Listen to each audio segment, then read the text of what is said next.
ஆண்டவரால் ஆசீர்வதிக்கப்பட்ட அருமையான தேவ ஜனங்களே, இன்று நாம் வாசிக்கக்கூடிய தலைப்பு என்னவென்றால், மற்றவர்களுடன் நடப்பது.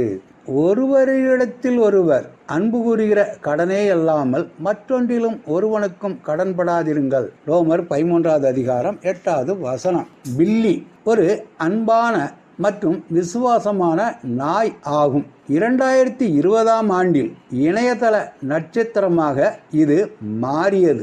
அதன் உரிமையாளர் ரசல் தனது கணுக்கால் உடைந்து ஊன்றுகோலை பயன்படுத்தி நடந்து கொண்டிருந்தார். பில்லியும் அதன் உரிமையாளருடன் நடக்கும் பொழுது நொண்டி நடக்க தொடங்கியது. கவலையடைந்த உரிமையாளர் ரசல் பில்லியை கால்நடை மருத்துவரிடம் அழைத்து சென்று காண்பித்தார். அந்த மருத்துவர் அந்த நாய்க்கு எந்த பிரச்சனையும் இல்லை என்று சோதித்துவிட்டு கூறினார்.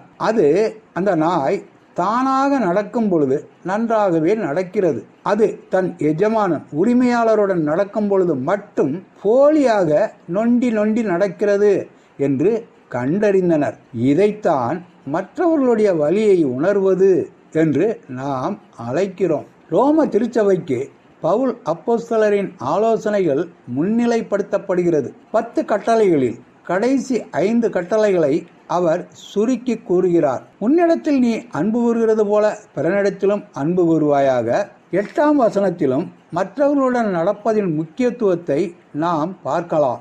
ஒருவரிடத்தில் ஒருவர் அன்பு கூறுகிற கடனே இல்லாமல் மற்றொன்றிலும் ஒருவனுக்கு கடன்படாதிருங்கள். எழுத்தாளர் ஜென்னி ஆல்பர்ட்ஸ் என்பவர் அறிவுரை கூறுகிறார். ஒருவர் உடைந்திருக்கும் போது அவர்களை சரி செய்ய முயற்சிக்காதீர்கள், அது உங்களால் முடியாது. யாராவது வேதனையில் இருக்கும்போது அவர்களின் வலியை போக்க முயற்சிக்காதீர்கள், அதுவும் உங்களால் முடியாது. மாறாக அவர்களுடைய வழியில் அவர்களை நேசித்து அவர்களோடு சேர்ந்து நடக்க முயற்சியுங்கள், அது உங்களால் முடியும்.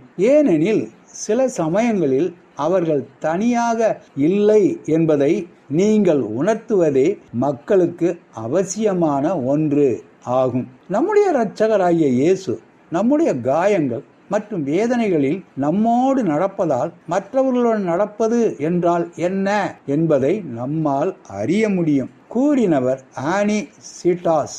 யார் நீங்கள் அவர்களுடன் இந்த வாரம் நடந்து வர வேண்டும் என்று விரும்புகிறார்கள்?